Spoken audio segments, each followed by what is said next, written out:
Good evening, I'm Pinky Webb. Tonight we ask the questions, we tackle the issues, we clarify matters, and we get on point.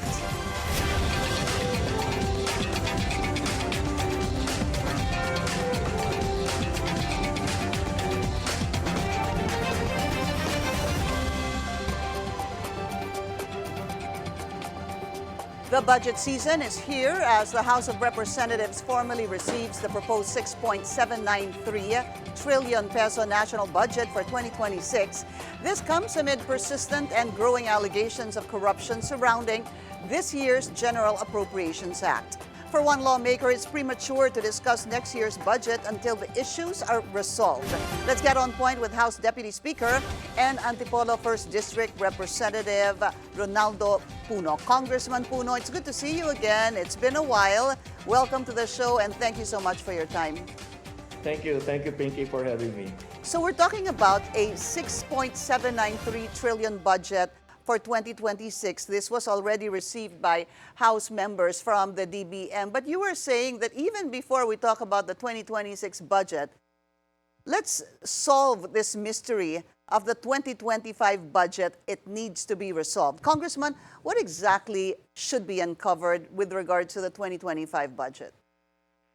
Well, you will remember that towards the end of last year, there was a dispute already regarding the General Appropriations Act that came out. The House of Representatives actually completed its evaluation of the General Appropriations Bill and sent it to the Senate. Now, subsequently, after the bill went through the Senate and then through the Bicameral Conference Committee, when the law came out, several things happened. Number one, the trust fund of the PhilHealth disappeared. It went to zero. Number two, the budget of the Department of Education was reduced severely. And number three, the budget of the Department of Public Works was increased by a few hundred million. So, people complained, the president observed that this was, borderline violating the Constitution. And a lot of finger pointing happened. But I think that the blame was principally placed on the House, specifically the Speaker of the House, because there were allegations of corruption, of collusion with contractors, which allegedly led to the increase in the public works budget. But what is on record here is that the House Appropriations Bill, which ended up in the Congress, did not remove the PhilHealth Trust Fund. It did not increase the public works budget. In fact, it decreased it. And it, in fact, increased the Department of Education budget. So this is, because there's a lot of denials about who is responsible for this. This is the mystery that I think we are talking about here. And we have talked a lot about this in Congress, especially since we started this 20th Congress. And, those of us that are new have come to realize that this actually did not happen the way people thought. So apparently, the House was not responsible for this because all of the proceedings in the House were already completed when these revisions were placed on the General Appropriations Act, these objectionable revisions. Okay, Congressman, let me interrupt you there. There's a lot that you said, and there's so many questions that have come to mind while you were saying this. Number one, maybe it's good also to lay this premise that you have not been in Congress for a long time. As I told you a while ago, we did a little bit of a background check on you, and the last time you were in Congress was sometime in 2004. Thereafter, you were DILG Secretary for the presidency of Gloria Macapagal Arroyo, and you were gone for a long time. The reason I'm stating this is because why is it so important for you now to clear this or to solve this mystery if you weren't even part of the 19th Congress? Okay, since 2011, I have been the chairman of the National Unity Party. And the National Unity Party has had a presence in every Congress since then. today we have 44 members under my party. In the 19th Congress, we had, I believe, 48 members in our party. So although I was not sitting in Congress, I, of course, was presiding over the delegation of the NUP in Congress, and I was privy to most of the issues that they were facing. So I guess that's how I happen to have some kind of familiarity about All all right. of this. So let's go back to what you were saying, because these are also very important and quite controversial. In fact, PhilHealth, if I'm not mistaken, just looking back, the PhilHealth was not given subsidy of about was it 70 billion, if I'm not mistaken. The Education Department's budget was slashed by about 10 or 11 billion. And then you're saying na nung ipinasa po ito sa Senado, please correct me if I'm wrong, when this was passed to the Senate, those were intact. May 70 plus billion sa PhilHealth, may plus 11 billion sa DepEd. Pero ang sabi nyo, pagdating, tama ho ba, pagdating sa Senado, bigla pong natanggal itong dalawa at nadagdag ang budget ng DPWH. My question is, sir, nung umabot ho ba sa Senado o nung umabot ho ba sa Bicam? I think, the process is it goes to the Senate reviews it, and then prior to its being sent back to the House, there is a reconciliation of the two versions, the version of the House and the version of the Senate. Those versions are reconciled in the bicameral committee. So theoretically, if the numbers went up, then obviously it came from somewhere. It wasn't in the House version, so it must have come from the Senate version, because something was reconciled, and the result was, the actual General Appropriations Act. That could not have come from Congress because Congress had a different set of recommendations or conclusions after the bill was referred to the Senate. It had to come from somewhere. It didn't come from the Congress. I mean, from representatives. So would it be safe to say that it is confirmed that removal of the 70 billion in PhilHealth and 11 billion DepEd came from the Senate? Well, I guess it had to come from somewhere, but the final version actually was arrived at in deliberations by the bicameral committee. So people are really pointing to the bicameral committee, not really the Senate as a whole.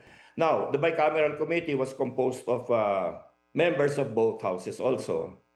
During those days, I think what happened was the bicameral committee was convened, and then a small committee was formed under the bicameral committee. If I'm not mistaken, a committee of 4.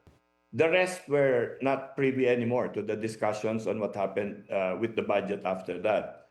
The bicameral small committee was supposed to have been composed of the leaders of the two houses, and then the chairman of the appropriations, and then the finance committee in Senate. So I think that was the composition of the small committee.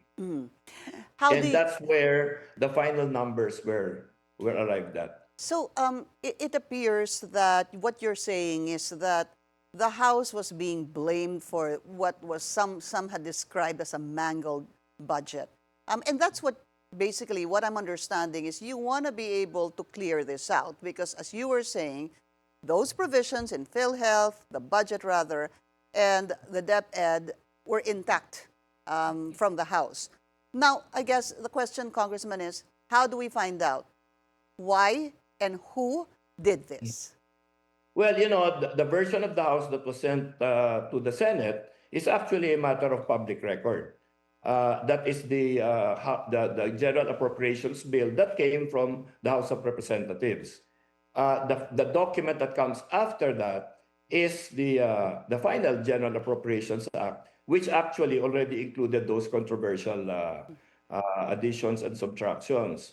So I think it's very clear from that since the responsibility of the congressman stopped when it went to the Senate, then I think the House of Representatives definitely was not responsible for this.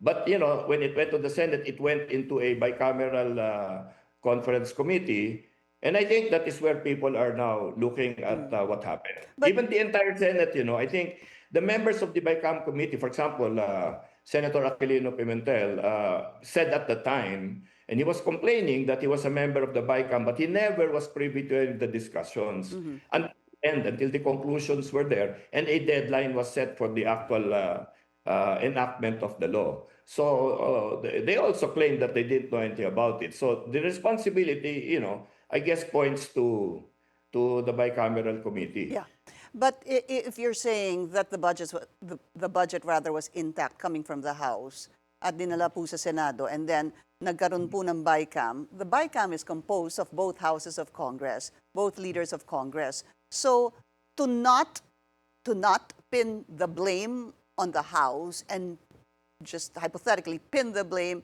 in the Senate, would that also be justified? Because both houses were represented in the BICAM. I guess what I'm trying to say, sir, is that if there was an issue, both houses, both members of the House were there when this was passed. Yeah, that's what I'm saying. That's why we now in the 20th Congress, we want to review it and find out. No? Because again, when it went to the BICAM, most of the members of the House of Representatives were not privy to the discussions. I had, I think, two party members who were members of that BICAM, and they tell me they were not part of any of the deliberations because all the deliberations were confined to the small committee of 4. Now, in the small committee of 4, I am informed, and I think I have been convinced by the report that, for example, the Speaker, Martin Romualdez, never attended the small committee hearings. So it was the other members of the small committee. Now, what happened in the discussions there, we still don't know. That's what maybe we are curious to find out about. Tell us, Congressman, who were the members of this small committee? The Senate President, I believe it was Senator Grace Poe and Congressman Saldico. Just the three of them? Well, Speaker Romualdez, but I don't think was attending any of their discussions. Will there be, do you think there will be an answer, or will you get some sort of clearance or light to these questions or this mystery solved from the three individuals? Of course, you have Senate President Chis Escudero, former Senator Grace Poe, and then Zaldico. I mean, how will you solve the mystery now? I guess that's my question. Here's what has happened since, no? I think both houses, Senate and the House of Representatives, have decided that this business of having a BICAM doing secret discussions has to end. Yeah. So both houses have already declared that the BICAM proceedings are now going to be open to the public. Members of the press are going to be invited into their proceedings. That's one. Number two, small committees, in quotation marks, are now being discouraged. So even in the House Appropriations Committee, one of the meetings of which I attended just today, decided that there will be no small committees. In other words, these surreptitious meetings of little groups of people are going to end. No? And then third, the president launched an investigation into the projects that arose from this transfer of funds. No?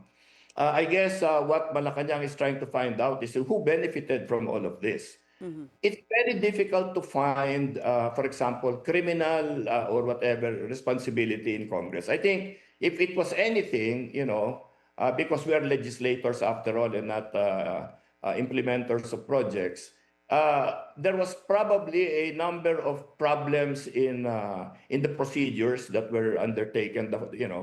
For example, having a BICAM committee and then having a small committee. The BICAM is already a small committee. To make it even smaller, reduce it from a couple of dozen to 4 is not really a very wise decision. Okay. So those have been changed already. So we are in a process now. It's not like I'm just starting. We have been in Congress for a few days, for weeks now, no? So, and this conversation has been going on even before the end of the 19th Congress. And I was privy to the discussions of our congressmen in the 19th Congress. So, yeah, I guess we're doing this because we don't want the same mistakes repeated in the 20th Congress. Yeah. And in the coming budget for 2026. But I guess to end this, at least topic that we're discussing, you weren't a member of the 19th Congress, but you said you had about 48 or so members in your party.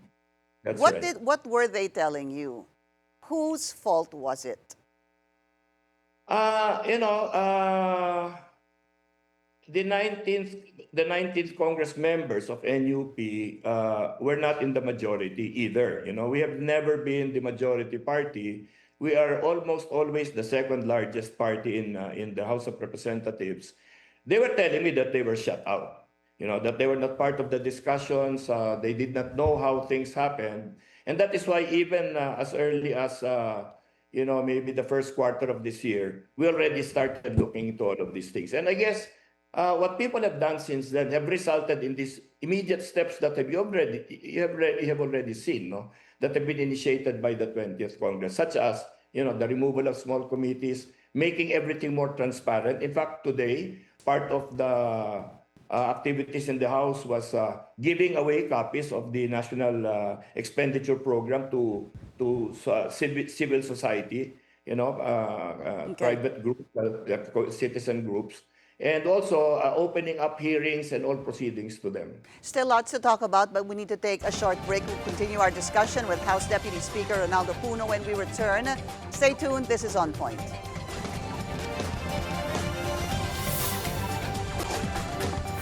Welcome back. Still with us, House Deputy Speaker and Antipolo 1st District Representative Ronaldo Puno. Congressman, let's talk about these flood control projects. Should the House of Representatives investigate these flood control projects possibly from 2022 to the present, or should it be done by an independent body? You know, right now, the Committee on Public Accounts is undergoing an investigation into these things, but this is an investigation in aid of legislation. So let me clarify that, you know, in aid of legislation is different from a criminal investigation. I think both are being undertaken now.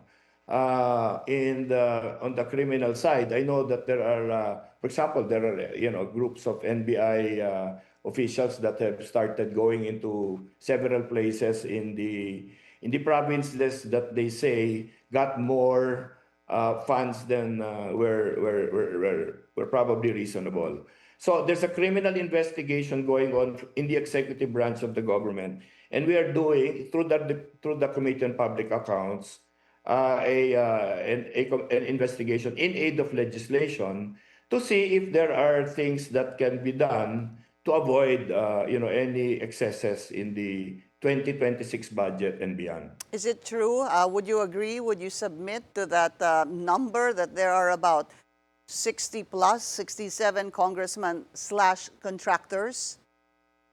I think that is probably an accurate number, yes. And you know who they are. Well, not all of them. In Congress, you know, people generally know who are contractors and who are not. But you know, the names that came out actually in terms of the investigation of the president's team actually mentioned a lot of corporations which honestly are not familiar to most congressmen. But just in normal conversation in the House, people know when generally when that is their calling, when they're contractors. And I don't know about the 67, but I take their word for it, you know. Do you think that a congressman should be involved in any government project? Is that even allowed? I mean, there's even an angle here that needs to be looked into when that story about SP Cheese Escudero came out about the one of the top 15 contractors that was able to corner 20% of the 500 plus billion budget. He said that that construction company is owned by a friend of his, kababayan po niya.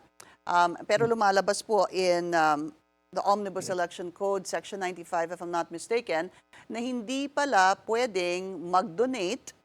You should not accept any donation from an individual or a company that is involved in government projects. And then here you have what? 60 plus congressmen who are contractors? Yes, and I understand that that criminal investigation is underway also with respect to all of these incidents. No, and I think that if there is wrongdoing there, the criminal justice system must take its course. It bothers us that that is the number of people of that sort, no, that are in Congress. Not that there's anything intrinsically wrong in being contractor, but you're correct in that there appears to be a kind of conflict of interest, and especially if they do contracts for their own districts, no? Because if they do that, that is clearly a criminal act. So on the matter of Senator Escudero, I'm not privy to the details of that, but I'd like to say that, I believe that he's a man of integrity, and it's sad that this thing has cropped up at this time because it kind of blurs what the real issue is, no, which is what the president is investigating right now. So I hope that this will not be a basis for taking attention away from what the president is doing, and I hope that the criminal investigations will continue strongly and robustly as they have. Some individuals are saying when you talk about the cost of a project, ang lumalabas daw, Congressman, ang ginagastos lang talaga sa isang proyekto is about 30 or maybe at most 40%. You've been in Congress and you were DILG secretary thereafter. Would you say that's accurate as well?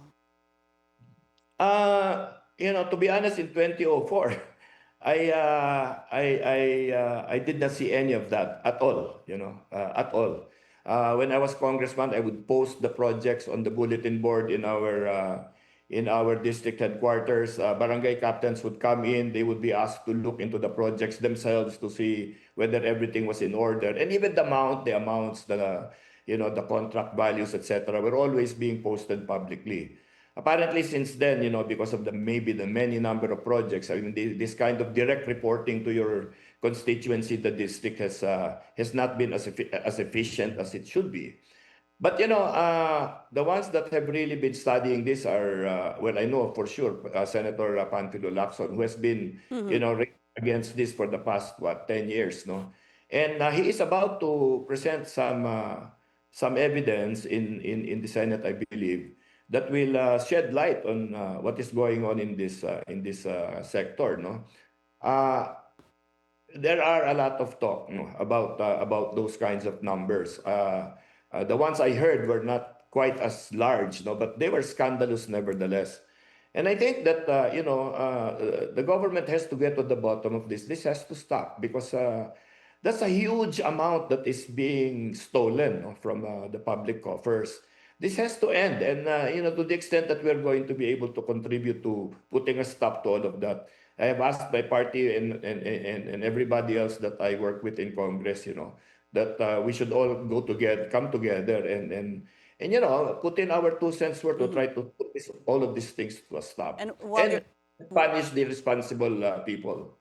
while you're at it, Congressman, maybe you can also discuss other areas where corruption exists, such as asphalt overlay and many other equipment, solar lights, cat's eyes, etc. Sir, sana lahatin na rin. I need to shift topics also very briefly. I maybe have 1 or 2 minutes left. Chacha, is it true you are calling for Chacha via CONCON? Yeah, I'm one of 2 congressmen now who have been in the process of putting in resolutions, for the calling of a constitutional convention. The other congressman is calling for a constituent assembly, if I'm not mistaken. And we believe that there are matters in the Constitution that require immediate updating and correction. And this is because these deficiencies have resulted in unending court cases in the Supreme Court for purposes of clarifying really simple things, no? Now, I want to make it clear from the beginning that I am not, advocating specific amendments to the Constitution. I am in favor of setting up a mechanism for addressing those problems. People are afraid that, such a move is going to head towards a parliamentary system or a unicameral legislature. Personally, I am against a unicameral legislature. I believe a bicameral legislature is the best for the Philippines. I am not in favor of a parliamentary government because if you look at Europe now, you will see that governments last maybe months and get replaced very often. So there is high instability in many countries that have parliamentary systems in their society. So I think we're fine in all of those places. But, there are things like the barangays don't have a term of office. The elections are always rescheduled. So barangay captains, which are the form of government that are closest to our people, they are at the mercy of legislation. There's a new law that's coming out that increases their term to 4 years. Now, that's a strange law because, congressmen and local officials have 3 years. The senators have 6 years. The president has 6 years. You'll suddenly come out with an even number 4, which makes it impossible to have any kind of synchronized elections. No, I wonder about the wisdom of that. But then again, it's about to become a law. 2 years from now, somebody could come in and change the law altogether again and make the term of office 2 years or 5 years. And I think this kind of indecisiveness and instability is not doing our people in the barangays any good. So that's an example only of what to me is a reason why amending the Constitution in some respects is timely. Just a quick follow-up, Congressman, what about the Section 11 of the 1987 Constitution? Is there anything you want changed there, especially when it talks about impeachment? I think, we should start talking about specific periods of time. When you say that something has to be done forthwith, it doesn't say whether you'll do it in 1 day, 3 days, a week, 2 months. So it's really kind of like an arbitrary number because what immediately means to people can be different things. So that's one problem that is there. The other problem, I guess, that you need to look into in impeachment is the matter of a 1-year ban between impeachment proceedings. Now, the Supreme Court has ruled already that the impeachment petition that they refer to are impeachment petitions that end up in being referred to the Committee on Justice in the House. But then, now, again, apparently that is being revised. And there are other conditionalities that were placed in the decision of the Supreme Court that the House of Representatives is now has filed a motion for reconsideration on. But in order to avoid all of this, I think that the Constitution can be clearer, can be more specific and definite, so that all of these are not going to be issues that need to be analyzed every time. And brought to the Supreme Court. Accountability of public officials can be restored, Just quickly, would you like those, if you were to do cha-cha, and with regard to the impeachment, would you want to be able to delete those 7 conditions as the Supreme Court had written in its decision calling the impeachment unconstitutional, sir? Well, I'm not going to second guess the Supreme Court. I think they're the highest court of the land. But I will propose probably specific time limits for several steps in the procedure. Okay. Now, the substantive elements, I think that's up for the Constitutional Convention to determine. House Deputy Speaker Ronaldo Puno, sir, thank you so much for joining us. Thank you very much. That's On Point. Join us again tomorrow, 7:30 p.m. here on BNC, the Billionario News Channel. I'm Pinky Webb. Thank you for watching.